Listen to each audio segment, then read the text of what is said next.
parece, hemos tenido una producción bibliográfica en temas de historia bien interesante y que a mi parecer y de acuerdo a mi propia clasificación y de mis intereses, los tengo en dos grupos, que son los libros que yo he leído y algunos que no he leído pero que pienso leer en este verano. Quisiera empezar diciendo que en esta clasificación de dos grupos, un grupo primero que me pareció bien interesante destacar son aquellos libros que tienen que ver con instituciones y con fenómenos y procesos. Y por otro lado tenemos el grupo de los actores sociales y políticos que también han sido objeto de publicaciones desde la historia. En el caso del primer grupo de procesos, instituciones, hay uno que vale la pena comentar, que es el de Manuel Valladares Quijano, El paro nacional del 19 de julio. Este libro me parece particularmente interesante porque es un análisis de coyuntura bastante preciso. Algo que me aprendí con la lectura de este libro es que la transición que se abre a partir de este paro nacional del 19 de julio no solo daba tres opciones, no solo daba una opción, que es la transición democrática, sino que en el proceso de transición política había la posibilidad, en esa apertura de liberalización, había la opción de un proceso electoral, es decir, abrirnos a una transición electoral que dio lugar a la Asamblea Constituyente, pero también habían otras que analiza Valladares muy bien. Una de ellas, la otra opción era la que tiene que ver con profundización del proceso velasquista, y la otra era algo que inclusive se ve hasta el día de hoy, la participación directa de la población, es decir, mecanismos de democracia directa en los asuntos públicos. Entonces, en este caso, este libro me parece bien interesante por esos dos aportes, ¿no? Este análisis de coyuntura bastante puntual y además señala muy bien en qué momento se abre el proceso y en qué momento ya vienen los efectos prácticos y operativos de cómo lograr que este paro haya sido tan exitoso que dio origen a una apertura democrática, y este análisis de las distintas opciones que se abren en toda etapa de liberalización política. El segundo libro interesante en esta perspectiva de instituciones y procesos es el de Mario Mesa Bazán, Justicia, Poder y Tiempos de Violencia. Es un libro singularmente importante porque aborda un tema profundo de nuestro país que tiene que ver con la justicia, las prácticas de justicia y cómo debe estar vinculado lo justo con la justicia. Además, señala a través de tres categorías básicas: el orden, la autoridad y la seguridad. Y a partir de esas tres categorías analiza el Poder Judicial como institución a partir de determinados expedientes, la práctica de la justicia a partir de Sendero Luminoso y la justicia popular a partir de lo que algunos periódicos, especialmente la prensa amarilla, señalaba sobre los ajusticiamientos en las plazas públicas. Y a partir de ese tema, de las prácticas de la justicia, es que se logra comprender mejor a nuestra sociedad hoy en día. Entonces es un libro de indispensable lectura. Un libro no solamente de indispensable lectura, sino que también aborda metodológicamente cómo investigar, cómo los historiadores debemos investigar temas trascendentales y estructurales, es el de Alfonso Quirós, Historia de la corrupción en el Perú. Él rompe el mito de que estudiar temas como la corrupción son difíciles para los historiadores porque no tendríamos las fuentes, dado que la corrupción está en el ámbito de lo oculto, de lo que está al margen del sistema, de lo ilegal. Él nos señala con mucha claridad cómo sí es posible estudiar ese tema, que además llega él a cuantificar el costo que ha significado para nuestro país el que la corrupción sea un aspecto estructural que impide y obstaculiza nuestro crecimiento y nuestro desarrollo. Entonces no solamente es un tema que antes decíamos la deuda pública es un obstáculo para nuestro crecimiento y desarrollo, sino que la corrupción es peor aún.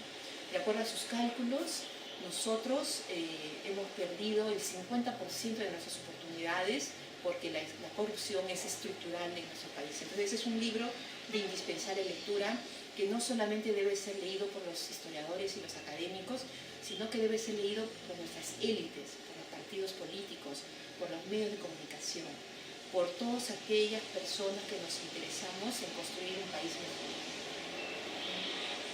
A continuación, quiero comentar este libro de Carmen McEvoy, En pos de la República. En realidad, con este libro, Carmen McEvoy lo que hace es averiguar, investigar, analizar el pensamiento de algunos personajes que desde una perspectiva republicanista empiezan a plantear posibilidades de construir nuestro país en el siglo XIX y principios del XX. Es un libro que he empezado a leer y que pienso continuar leyendo en enero. Es un libro que hay que leer porque además recupera la escuela de Cambridge, Pocock, Skinner, Quentin y además a Elias Palti. Y por lo tanto, la mirada de ella sobre el republicanismo nos da otra perspectiva distinta a la construcción liberal, democrático-liberal que hubo en el siglo XIX. Este libro, La política en el Perú del siglo XX, de Henry Pease y Gonzalo Romero, es un libro que también vale la pena leer, porque es la historia del siglo XX desde esta entrada política. En nuestro país, al igual que el de Carmen McEvoy, yo los pongo juntos porque me parece que se complementan. Una es una reflexión del siglo XIX y el otro es una reflexión del siglo XX. Nos va a permitir tener una perspectiva global de lo que es nuestra historia desde esa perspectiva de la esfera pública.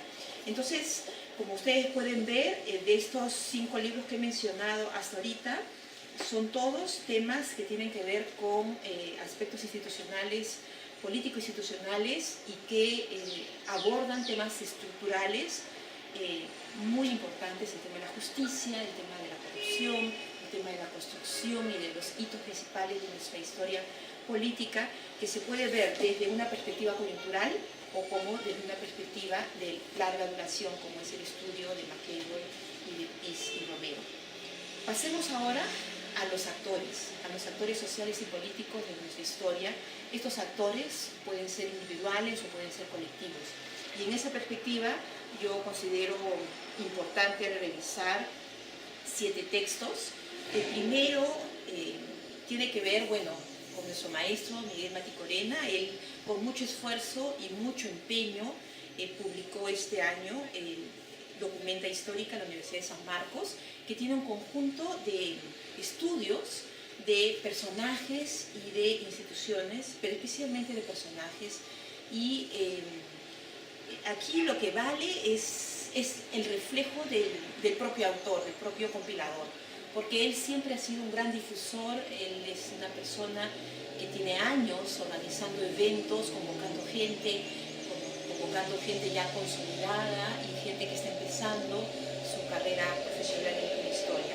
Entonces, este libro es un libro que también es un homenaje no solo a San Marcos, sino a Miguel Maticorena.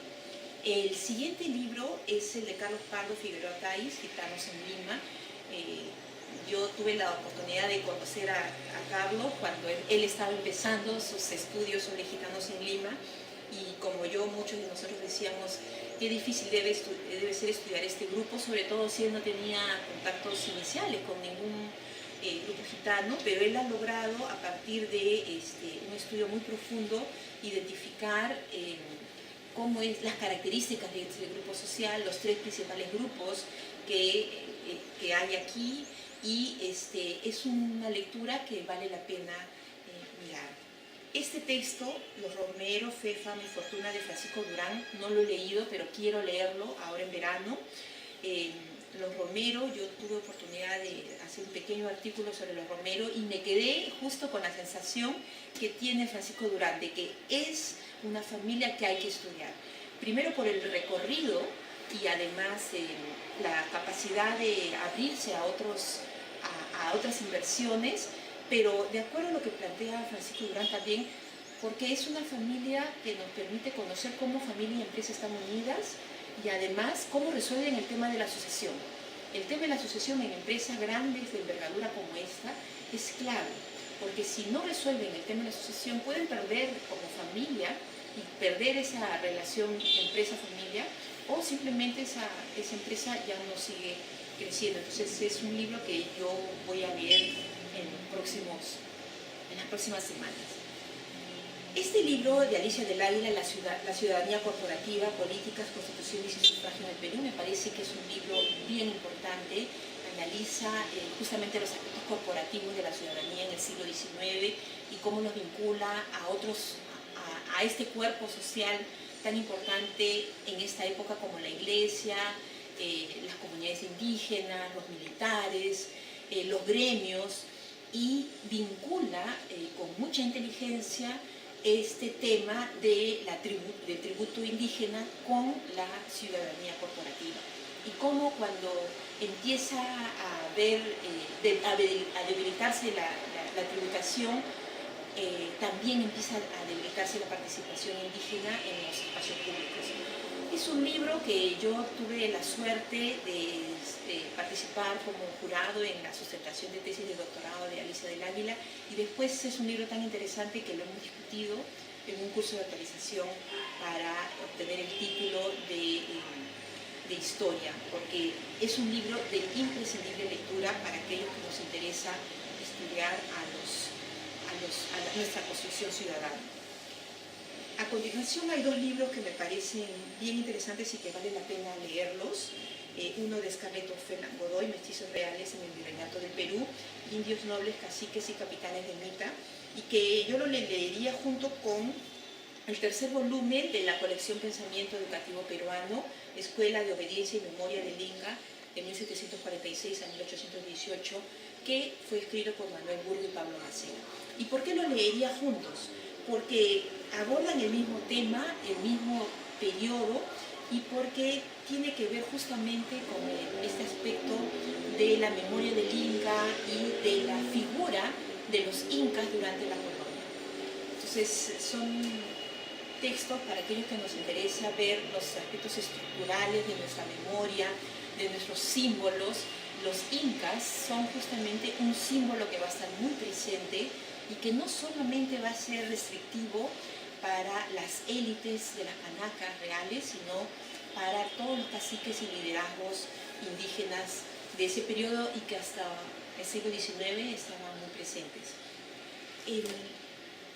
El libro que me parece que marca un hito importante es el de Scarlett O'Fellan y George Launay, Abascal y la Contraindependencia de América del Sur. ¿Y por qué digo que marca un hito? Porque después de la lectura de este libro, uno puede darse cuenta que el periodo de Abascal abre una coyuntura política importante que podemos decir, como señalamos al inicio, cuando hablábamos de las coyunturas que abren periodos de apertura política, igual pasa con el de Abascal y la contraindependencia, porque se abre un periodo que no es ni colonial ni es republicano, sino es una transición política. Entonces hay una apertura, hay una etapa de liberalización y hay una etapa también, por supuesto, del cambio de gobierno. Es una coyuntura que se abre en 1808 y este libro nos resuelve algo que durante muchos años nosotros decíamos, sí, Abascal fue un personaje fundamental para evitar que en el Perú logremos desarrollar y pasar a la modernidad política, porque impidió el debate en la prensa, en los espacios públicos, etc. Pero ahí terminaba toda la historia sobre Abascal. Ahora con este libro no solo sabemos algo más de Abascal, sino que este periodo tiene otros personajes y otros protagonistas. Y eso es lo importante. Y además uno puede conocer nuevamente sobre el papel de la iglesia, de los religiosos, a partir del estudio del padre Kleiber. Uno puede entender el papel protagonista de los chilotes, los habitantes de la isla Chiloé, y cómo el afán de reconocimiento de parte del Virreinato del Perú los hizo que como comunidad interna den todo, tan todo que ellos quedaron, fue una isla, un archipiélago que tuvo muchos problemas después demográficos, porque sus principales élites, los hombres jóvenes y maduros, se fueron a luchar a favor de las filas realistas y se crearon la isla Niños y Mujeres, y después ellos tuvieron que recibir a todos los realistas que iban siendo expulsados conforme los patriotas iban ganando el territorio. Entonces, los bastiones, Chiloé y Cuartel San Felipe, van a ser los bastiones finales de los realistas en este territorio. Interesante también, hay una serie de estudios bien interesantes. Lo único que puedo terminar diciendo es que es un libro que vale la pena leer, porque después de esto uno conoce esta coyuntura con mayor cercanía, con mayor información y con más temas para reflexionar sobre este periodo que se inicia a partir de la crisis de 1808.